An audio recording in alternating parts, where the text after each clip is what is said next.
السلام علیکم. بسم اللہ الرحمن الرحیم. میں آپ سب کا شکر گزار ہوں، خاص طور پر خواجہ جواد صاحب کا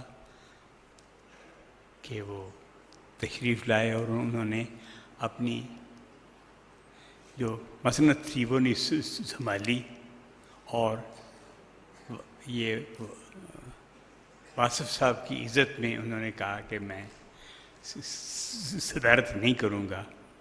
میں قدر کرتا ہوں ان کی، میں ان کا بڑا ان کی قدر کرتا ہوں. خاص طور پر میں نے ایف سی کالج میں ان کا لیکچر سنا جو ایجوکیشن کے اوپر تھا، اور اس کے بعد میرے دل میں ان کی قدر بہت بڑھ گئی. اس میں انہوں نے بہت خوبصورت باتیں کی ہیں جو ہمارے ملک کے لیے، جو ہمارے ماہرین تعلیم کے علم میں نہیں ہیں. اور بدقسمتی کی بات ہے کہ وہ باتیں ہمارے ماہرین تعلیم کو بھی معلوم ہونی چاہیے. واصف صاحب کے باقی جو سارے ہمارے ساتھی بیٹھے ہیں ان کا بھی شکر گزار ہوں. اولیاء مقبول جان نے بہت اچھی باتیں کی ہیں، ہمارے دوسرے صاحبان نے بھی بہت اچھی باتیں کی ہیں، اور صاحبزادہ کاشف نے بھی بہت پیاری باتیں کی ہیں. اور آپ سب لوگ جن کے دلوں کے کھڑکیوں میں واصف صاحب جھانک رہے ہیں اور موجود ہیں یہاں پہ، ان سب کو میں مبارکباد پیش کرتا ہوں کہ وہ یہاں پہ موجود ہیں. اور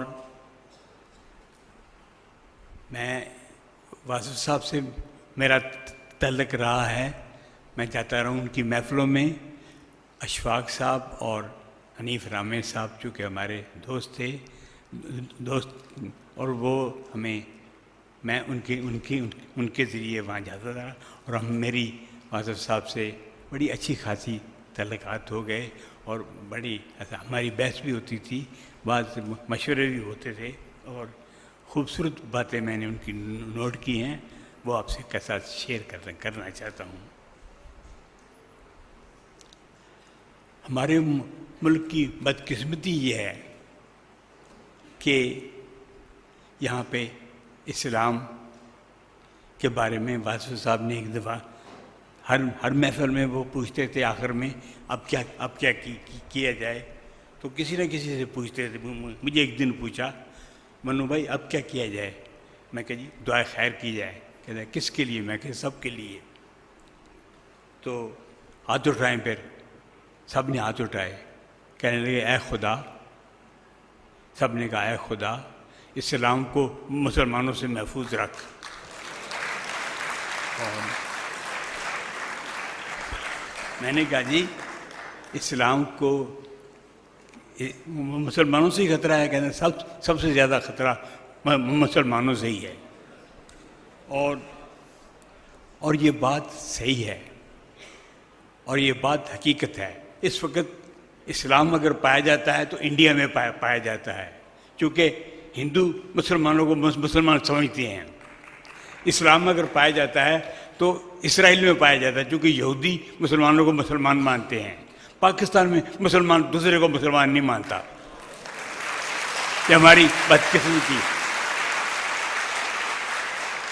ایک مسلمان دوسرے کو مسلمان نہیں مانتا. چنانچہ پاکستان میں اسلام کا وجود نہیں ہے ہمارے لوگوں کے مطابق. نہ شیعہ مسلمان ہے، نہ سنی مسلمان ہے، نہ وہابی مسلمان ہے، نہ دیوبندی مسلمان ہے. وہ ہر کوئی مسلمان ہے لیکن دوسرا مسلمان نہیں ہے. تو واصف صاحب جو واصف صاحب جو اسلام پھیلانا چاہتے تھے وہ دین فطرت تھا، اور وہ دین مبین ہے جو ہمارے درمیان موجود ہے، جس کے لیے ہم دن میں 5 مرتبہ آل ابراہیم کو درود بھیجتے ہیں، اور پھر آل ابراہیم کو گالیاں بھی دیتے ہیں. یہ ہماری بدقسمتی ہے. ایسا نہیں ہونا چاہیے تھا. ہمیں تمام مذاہب کا احترام کرنا چاہیے تھا, تمام پیغمبروں کا احترام کرنا چاہیے, اور ایک دین مبین جو دین ابراہیم تھا اس کی پیروی کرنی چاہیے. تو یہ واصف صاحب کا یہ خواہش تھی, اور یہ ان کی تعلیم ہے جو ہمیں سمجھنی چاہیے, اور اس کے اوپر عمل کرنا چاہیے, اور اپنی اولاد کو تعلیم میں خاص طور پر ہمیں توجہ دینی چاہیے, جو کہ بیسیکلی واصف صاحب استاد تھے, اور استادی ان کے اندر تھی. تمام لیکچر بھی ان کے استادانہ ہوتے تھے, اور ٹیچر کے طور پہ وہ باتیں کرتے تھے. وہ ولیوں کے طور پہ وہ تو خیر ہم اب انہیں سمجھتے ہیں, لیکن وہ ٹیچر کے طور پہ تھے, اور ٹیچر سے بڑی میرے خیال میں اور کوئی عہدہ نہیں ہے. ٹیچر سے بڑا عہدہ کوئی نہیں ہے. رسول اکرم بھی ٹیچر تھے, اور تمام پیغمبر ٹیچر ہیں. حضرت عیسیٰ بھی ٹیچر تھے, موسیٰ بھی ٹیچر تھے. یہ سارے ٹیچروں کی ایک ترقی یافتہ صورت پیغمبروں کی ہے. پیغام جو لے کے آتے ہیں, پیغام جو پڑھاتے ہیں, ہمیں اس کی قدر کرنی چاہیے. اور اس میں یہ کہ ہمیں دوسرے مذہبوں کا احترام کرنا چاہیے. اور یہ جو ہمارے ملک میں دہشت گردی یا دوسرے آ گئے ہیں چیزیں, ان کے خلاف واصف صاحب بہت اس کے خلاف تھے. ان کا یہ کہنا تھا کہ پاکستان کا بہترین مستقبل ہے.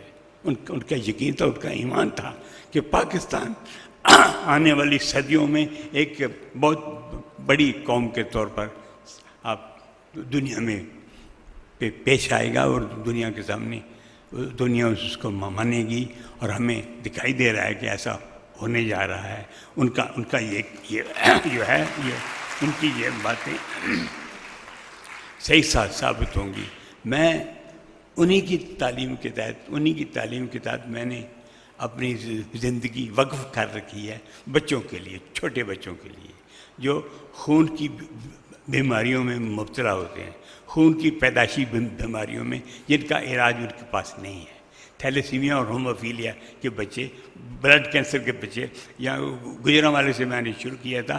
یہ میرا ضلع ہے, میرا چونکہ تعلق وزیر آباد سے ہے, تو اس لیے میرا ضلع بھی یہ ہے گجرانوالہ. تو یہاں پہ میں نے کام کرتے دیکھا سندرس فاؤنڈیشن کے لوگوں کو, کہ نوجوان لوگوں کو وہ یہاں خدمت کر رہے ہیں بچوں کی. تو میں اتنا متاثر ہوا. میں نے کہا دیکھو بھائی, اگر میں ایز اے جرنلسٹ آپ کے کام آ سکتا ہوں تو میں آپ کے لیے کام کرنے کو تیار ہوں. ایز اے جرنلسٹ میں نے اور کوئی فائدہ حاصل نہیں کیا, لیکن یہ فائدہ حاصل کر سکتا ہوں کہ ان بچوں کی زندگیاں بچانے میں اگر کام آؤں تو میں تیار ہوں. میری زندگی بھی اگر خرچ ہو جائے ان بچوں کے لیے. اور حقیقت یہ ہے اس وقت 6000 بچے ہیں ہمارے جن کی ہم رجسٹرڈ, جن کی ہم مہینے میں 2 مرتبہ خون دیتے ہیں فری آف کاسٹ. ان کو خون دیتے ہیں اور اصلی خون دیتے ہیں, اور سندرس فاؤنڈیشن فراہم کرتی ہے. 8 اسٹیشنوں میں, 8 شہروں میں ان کی برانچز ہیں. واصف صاحب کہا کرتے تھے خدمت خلق خدا سے بڑی عبادت اور کوئی نہیں.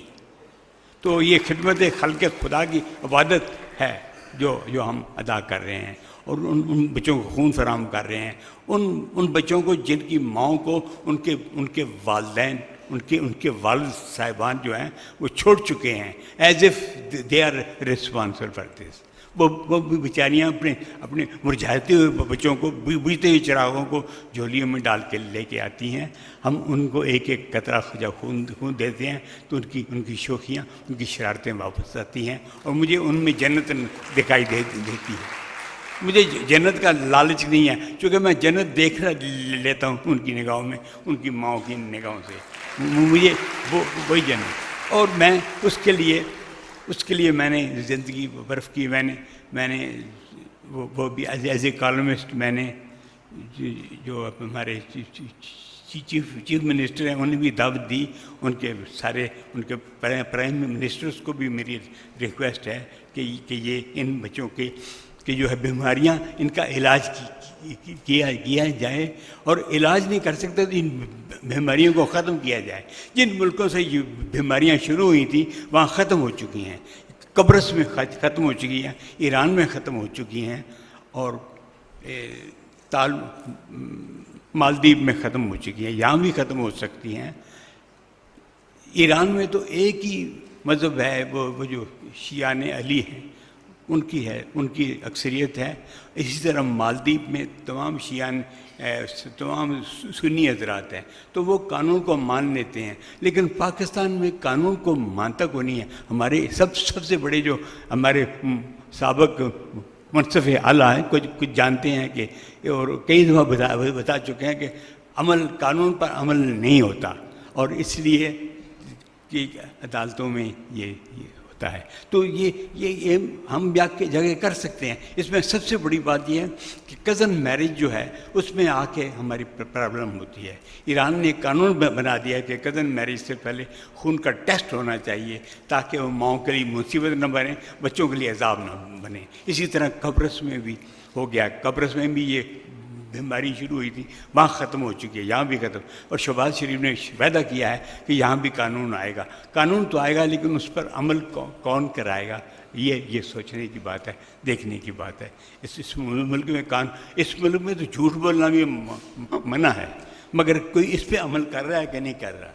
آپ سب جانتے ہیں اس ملک میں سب سے بڑے جھوٹ بولنے والے موجود ہیں، سب سے بڑے دھوکے باز معلوم ہیں، اور اسی دھوکے بازی کے تحت کزن میرج بہت ضروری ہے۔